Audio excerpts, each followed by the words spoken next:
Good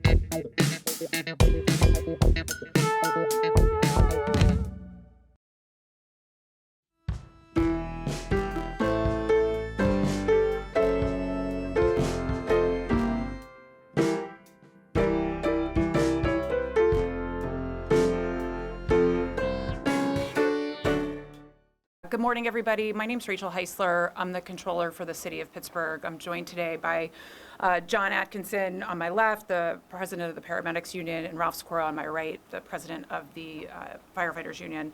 Bob Schwartzwelder, the president of the Police Union, was unable to physically be here for the press conference, but sends his regards, and they're here on behalf of their more than 1,500 members collectively. So today, we were in the Court of Common Pleas along with the Jewish Federation to oppose the second iteration of the ballot referendum, BDS ballot referendum, as it's been known in the media, that would have severely restricted and or limited entirely the city's ability to effectively operate. I'm going to start with thank yous, and then I'm just going to summarize where things stand. So I want to first thank Stand With Us, the Beacon Coalition, and the Jewish Federation, along with their army of volunteers who had the same goal we did, which was to take this referendum off the ballot. The Jewish community has faced consistent attacks and threats to their physical safety and well-being in the last 18 months. And I just want to reiterate I will always stand with my Jewish neighbors, and I think that that is the most important thing I can say here today. I'm going to thank now in alphabetical order John Atkinson from the Paramedics Union, Ralph Sikora from the Firefighters, and Bob Schwartzwelder, who recognized the threat that this referendum would pose to the safety of their members, all public safety and frontline workers, along with city residents and visitors. I'm grateful that they were willing to use their voice to oppose this measure. I want to thank Dickie McCamey, our outside counsel, for their help in objecting this petition, Dennis Watson, Ron Brown, Devin Ferris, and Kate Richmond. And I want to thank my controllers and colleagues in the controller's office, Namita Drakwarth, who I think is back here, Coleman Lamb, our communications manager, and Andrew DeWitt in particular, who have been very, very engaged in this process over the last 3 weeks. And then again in August, we would not have been successful with taking this off the ballot twice now without them. I want to refer everybody to the sworn testimony that you all should have received. That is the summary of our concerns as an office and what this would have done to the function of the controller's office and our ability to continue to operate. Coleman will resend that for easy access. This would have impacted city procurement practices, city spending, city investments, city finances overall, and the benefit guaranteed to city retirees. The referendum question was wholly misrepresentative of the changes to the Home Rule Charter and the impact on city operation. And I firmly believe that this is not the forum to determine complex matters of international law, and we believe that allowing this referendum to have remained on the ballot would have been misleading to voters. I also want to acknowledge the fact that we are in a very tight period with the city finances, and that's what these conversations should be focused on in the controller's office and across the city as a whole. We need to be talking about the financial situation we're in right now, right? Downtown real estate is contracting at a rapid pace. ARPA money is running out. We need to be talking about those. Issues and having conversations around city finances instead of being distracted by this. So at this point, I would be happy to turn it over for for Q&A. David. So I understand the issue of finances and what this referendum would have done to the city, but I'm curious, Federation and Stand With Us have been pretty solid on the fact that this referendum, which would target Israel specifically, is anti-Semitic. Do you view it as an anti-Semitic measure? What I would say is that there are atrocities happening literally around the world, and the fact that Israel, which is the only Jewish state, was the country that was highlighted in the referendum language, I can understand how someone would perceive that. I am not an arbiter on what is or isn't anti-Semitic, and I'll allow the Federation to comment on that if they want to. Our objections were filed on the grounds that this would totally undermine the city's financial health, undermine public safety, and create serious problems for the city's investment portfolio, which is effectively the guaranteed benefit that we are obligated and required to provide to the people who have dedicated their lives to service to the city. But I do find it suspect that the one country that is highlighted in the referendum language when there are atrocities, again, happening around the world.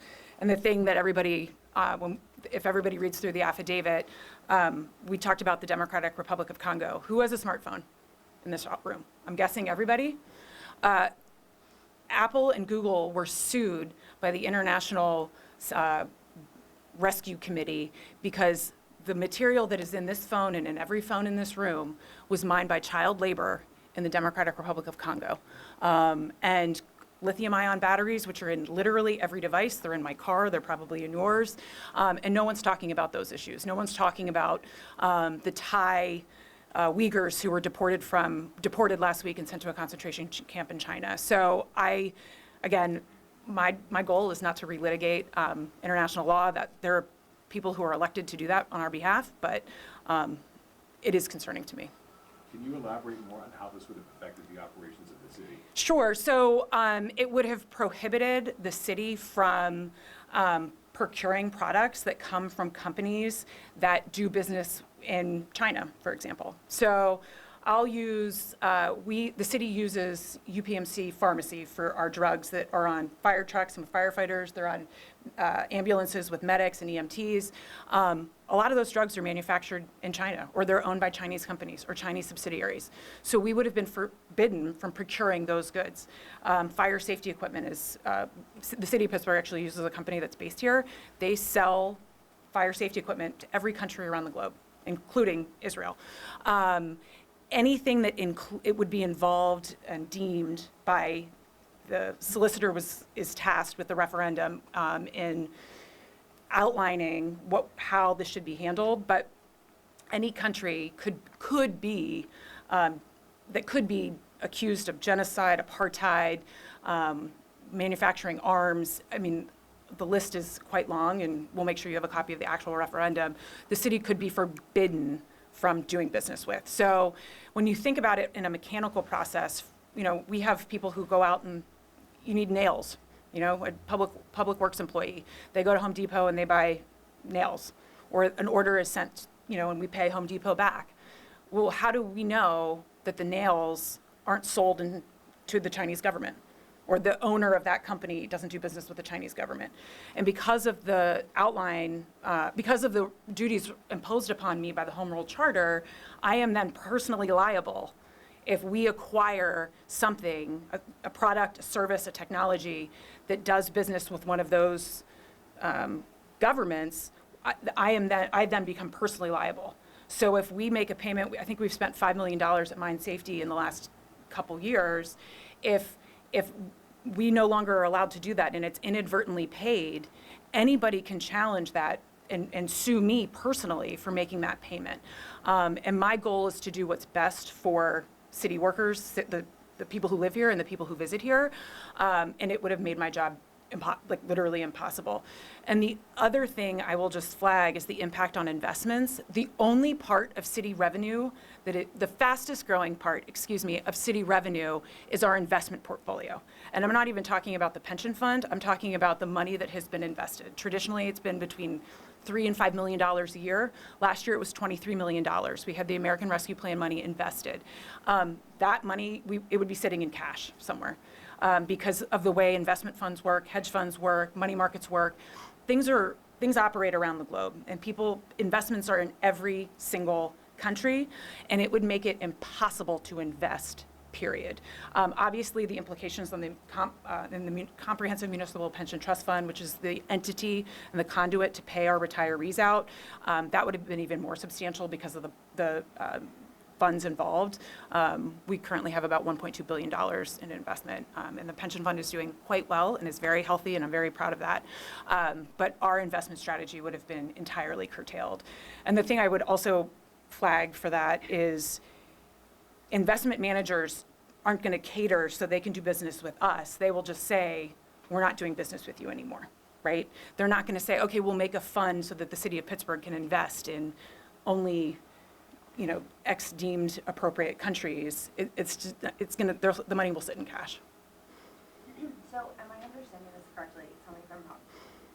the referendum in a way targeted Israel and companies pertaining to Israel, business connections, but kind of umbrella collaterally targeted other business with other countries as well. So the referendum was written in a way that I would perceive it to target Israel, but it would have applied to any country that is accused by whichever body, and that was not outlined, of participating in genocide. And the referendum language used the non-Merriam-Webster's definition of genocide, which I will also flag.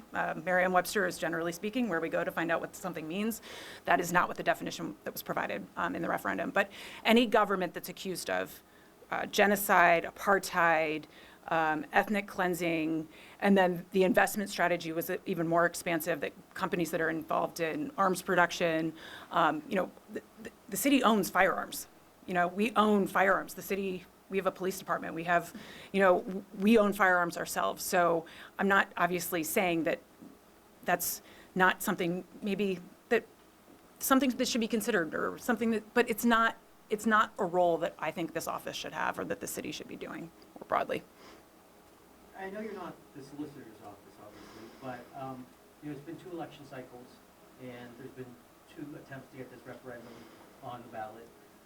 The group, from what I can tell, is already gone from Instagram, so this is something that pops up and then disappears, right? Is there fear that this is going to happen next election cycle, or do you think that with the proposed referendum from council that this will do away with these sort of? So there are 10 other fiduciaries that are elected in city government that could have also filed legal objections and chose not to. I can't speak to what this group plans to do next. I didn't know that they had removed their seat, appears to, yeah. But what I would say is that anything that we can do to dissuade this from continuing, it's expensive, it's a distraction, and I hope they don't pursue this again. Was there an issue with signatures as well? The petition was withdrawn, so they lost, basically. They conceded that they didn't have enough signatures, so the legal arguments provided, that the Federation submitted their own legal arguments, as did the Controller's office, and those were not heard in court. So they withdrew, they lost on signatures alone. It appears the website still exists, I'm just blocked. Oh, okay. So the last time this went down, you were on our station saying that this could even prevent paramedics from responding to a shooting in a synagogue. Is that still your interpretation of this? I am not a lawyer, so I don't specifically know, but I would imagine that first and foremost, I will say that our first responders in the city of Pittsburgh will go into any building and any room where they're needed. I don't believe that they wouldn't go in. I want to just establish that. Anything that would challenge or undermine the safety of the Jewish community in Pittsburgh, or any marginalized or underrepresented group, that safety and security should be at the forefront of everybody's mind. And I view the safety and security, keep things clean and keep people safe, as my main goal in my role as city controller. You said a minute ago that there are 10 other elected officials who could have filed suit. Should they have done so in your view, and did it make any difference in terms of how this played out that they didn't?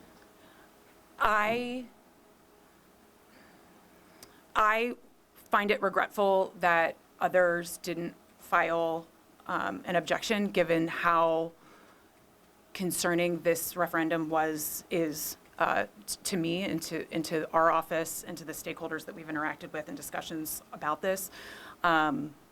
It's, and I will also say, to sort of Chris's point, but also David's, assuming this referendum that has been proposed by Councilwoman Strasburger and others, assuming that passes in May, it's my understanding that that referendum would force the city solicitor to act if the not on our dime referendum, or whatever it looks like in moving forward, would trigger the city solicitor to act on behalf of the city. Did you have conversations with anybody, and did your office have conversations with anybody in city council or the mayor's office about getting involved? I'm not going to comment on that. Thank you. Okay. So I know that during the hearing, it seemed like there were some measures that were being done to assure that you would be able, or at least Federation would be able to petition to have the legal fees covered. Is that something that you'll look to do too, since you had to? We aren't going to comment on that. Thank you. Time for a couple more? One question for me. In the past, you've said, Rachel, that city overtime is a big problem. We're in a couple months into 2025 right now. Can you comment on how it's been this year? We are still evaluating month 1 and month 2. Our months close, and the way payroll works is we're delayed. But we will continue to keep the press and city council and the mayor's office. We are monitoring overtime for both public safety and public works. It has been an issue. We need to make sure that we're focused on staffing our public safety and our public works bureaus. Yeah. Anyone else? One more? If anyone has one? Either you guys want to take a line? Yeah. Okay. And does anybody from the Federation, Beacon, or Stand With Us want to say anything? That'd be great. Yep.